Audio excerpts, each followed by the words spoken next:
बच्चों नीट 2023 का एग्जाम हो चुका है।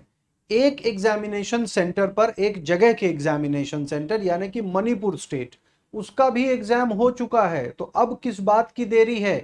फाइनल आंसर की भी आ चुकी है। फाइनल आंसर की के आने के बाद अब कुछ प्रश्न हैं, जीते जागते प्रश्न जो हमारे सामने चीख चीख कर प्रश्न किए जा रहे हैं, प्रश्न आ रहे हैं, आपके दिमाग में भी आ रहे हैं। इसके लिए क्या करना है, इस बारे में हम चर्चा करने जा रहे हैं। तो सबसे पहला प्रश्न आप लोगों को यह होगा कि नीट 2023 आंसर की तो आ गई है, लेकिन आंसर की में जो आंसर ऑप्शंस दिए गए हैं क्या वो बिल्कुल सही हैं? क्या कोई क्वेश्चन का आंसर गलत दिया हुआ है, इनकरेक्ट एमसीक्यूज मार्क्ड हैं? तो एज सच तो इनकरेक्ट नहीं है, लेकिन 3 क्वेश्चन, एक बायोलॉजी में, एक फिजिक्स में और एक केमिस्ट्री में, आपने देख लिया होगा अब तक, मुझे अलग से बताने की जरूरत नहीं है। बायोटेक्नोलॉजी वाला क्वेश्चन जिसमें ऑप्शंस दिए हुए हैं, 4 ऑप्शंस के सीक्वेंस आपको रखने हैं, उसमें कुछ कंफ्यूजन है। तो आप में से बहुत से बच्चों ने ऑलरेडी चैलेंज कर भी दिया होगा उस क्वेश्चन को। और ध्यान रहे, अगर क्वेश्चन का आंसर गलत पाया जाता है तो उसका बेनिफिट सबको मिलेगा।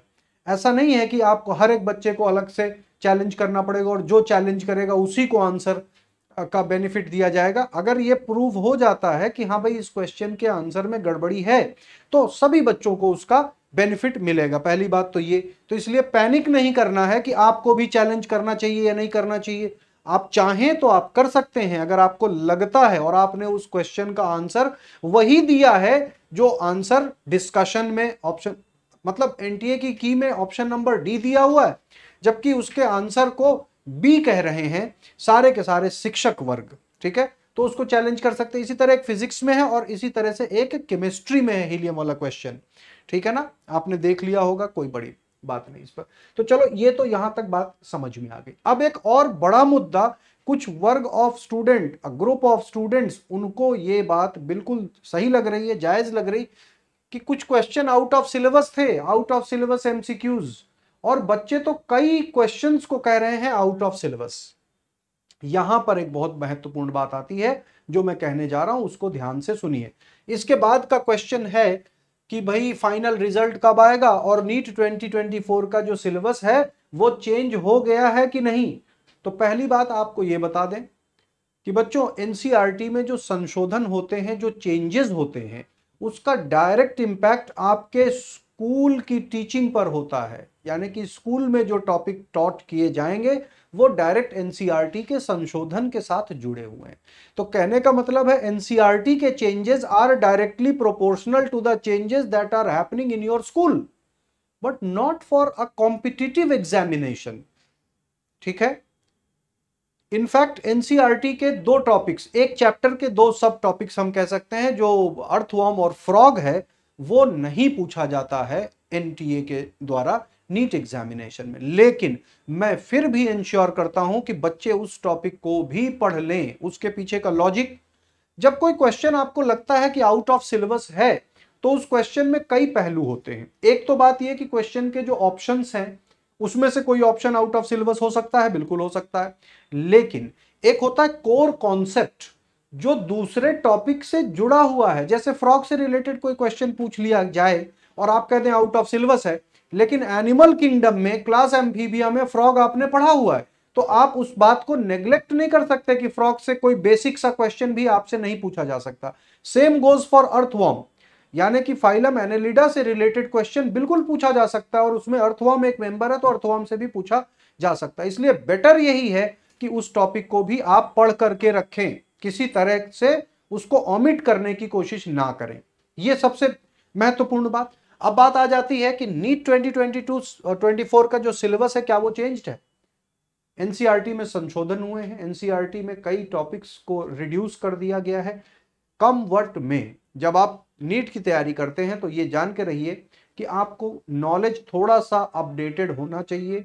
जो चीजें मान लो नहीं भी हैं, अगर उसके बारे में भी आप पढ़ लेते हैं, आपका कॉन्फिडेंस बढ़ता है, दिक्कत किसी तरह की नहीं आती। मैंने हमेशा हर एक टॉपिक पढ़ाया हुआ है, मेरे पढ़ाए हुए वीडियोस आपको यूट्यूब पर भी मिल जाते हैं। मैं अनअकैडमी के साथ था तो खूब सारे वीडियोस आपको मिलेंगे, संपूर्ण बायोलॉजी के वीडियोस आपको मिल जाते हैं।